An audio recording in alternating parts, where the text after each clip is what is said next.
Direct आपल्या पानाच्या ज्या पेशी आहे त्या पेशींचं बर्फात रूपांतर करतो आणि त्या बर्फामधून ती पेशी फाटते आणि मग तो जीवाणू तिथं त्या पानावर किंवा त्या फळावर अटॅक करतो. पेशीस आहे हे दोघं एकाच घरातील भाऊ आहे, पण एक भाऊ आपला मित्र आहे, एक भाऊ आपला शत्रू आहे.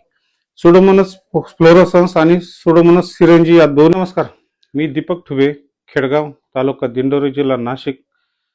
डाळिंबाची आणि द्राक्षाची शेती करता करता या बॅक्टेरिया बुरशी याचा खूप दिवसापासून मी वापर करतो, अभ्यास करतो. सध्या मार्केटमध्ये एक व्हिडिओ व्हायरल होतोय सगळीकडं डाळिंब क्षेत्रामध्ये की सुडोमोनसचा वापर केल्यानंतर आपल्या बागेत तेलकट रोग येतो.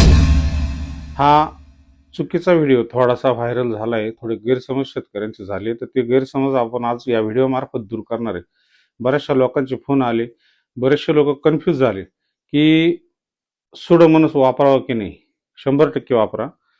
याच्यामध्ये सुडोमोनसच्या दोन स्पेसिस आहे, सुडोमोनस फ्लोरोसन्स ही उपयुक्त आणि सुडोमोनस सिरेंजी. ह्या दोन बद्दल मी तुम्हाला सांगणार आहे. काय ह्या दोन्ही बुरशा अशा आहे का यांचा सूक्ष्मदर्शकाखाली बघितल्यानंतर दोन्हीचा आकारही सारखा दिसतो. दोन्ही पेशी सारख्याच एकाच गटातली आहे, पण एक पेशी ही स्पेसिस ही शत्रू आहे आणि एक मित्र आहे.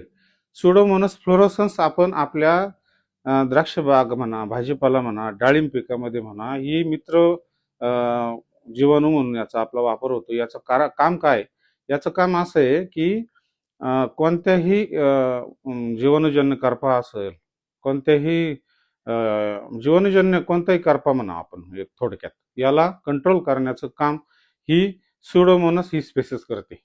म्हणजे त्या जीवाणूच्या पेशी भित्तिका तोडण्याचं काम, त्या जीवाणूला अन्न न मिळण्यासाठी जे रसायन ती जीवाणू तो सोडतो आणि त्या जीवाणूंवर हा मात करतो, हा मित्र जीवाणू. आता बोलू आपण सुडोमोनस सिरेंजी.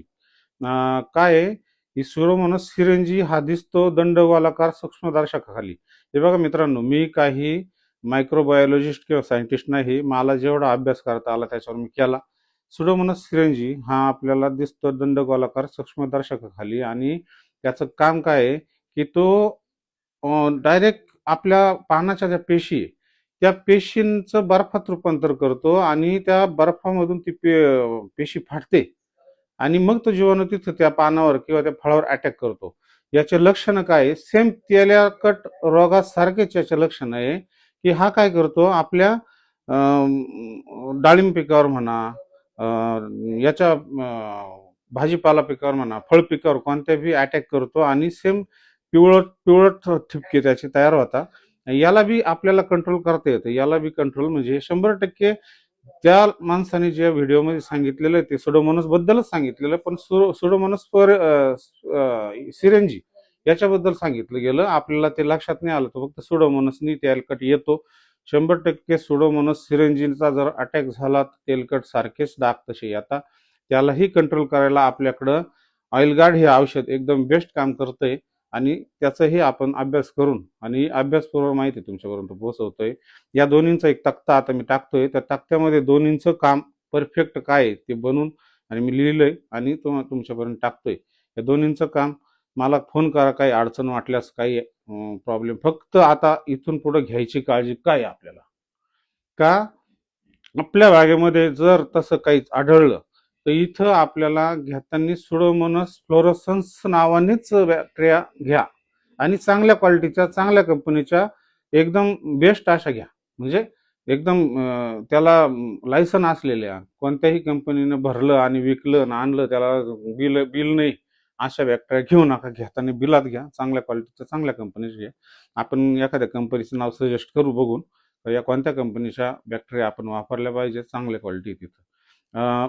महेश सोनकुळ आपले मित्र आहे, एकदम चांगली माहिती आहे त्यांना, त्यांचा पण नंबर मी टाकतोय. त्यांनाही बॅक्टेरियाबद्दल तुम्हाला काही अडचण असल्यास किंवा बुरशीबद्दल काही अडचण असल्यास, कोणत्या स्पेसिस काय काम करते, कोणता जीवाणू, कोणती बुरशी आपल्याला काय अपटेक करायला मदत करते, फॉस्फेट असेल तुमचं, पोटॅश असेल, नायट्रोजन असेल, झिंक असेल, काय XYZ मॅग्नेशियम असेल, सगळ्या याला बॅक्टेरिया आहे. जीवे जीवेश जीवना मी कायम सांगत आलोय. व्हिडिओ चांगला आवडला असेल तर फॉलो करा, शेअर करा.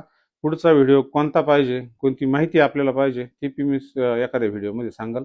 100% आपल्याला हे कामं पहिल्यापासून करायची. उद्यापासून पंढरपूरची वारी आमच्या गावातून निघते. त्या वारीला अवश्य भेट द्या. मी पंढरपूरचा मार्ग सगळा सांगणार आहे. मी उद्यापासून वारीला निघणार आहे. पंढरपूरचा मार्ग सांगणार आहे. मित्रांनो फॉलो करा. तर उद्यापासून आपली नवीन सिरीज येते, मॉडर्न शेतकरी निघाला वारीला. ही सिरीज अवश्य बघा. रोज 2-3 वारीचे व्हिडिओ, त्या भागातली शेती कशी आहे, त्या भागात आपल्याला काय काय लोक काम करतात, किंवा शेतकरी कोणत्या भागातून आलाय, तो काय करतो, काय त्याची शेती काय काय, अशा आपण चांगल्या म्हणजे चांगल्यापेक्षा जे सामान्य शेतकरी आहे, कसे काम करतात, किती वर्षापासून वारीला येतात, वारीची परंपरा, ह्या सगळ्या गोष्टी आपण उद्यापासून पुढचे 10-15 दिवस आषाढी एकादशीपर्यंत ही वारी टाकणार आहे. जय हरी माऊली. व्हिडिओला फॉलो करा, सेव्ह करून ठेवा, लाईक करा. धन्यवाद.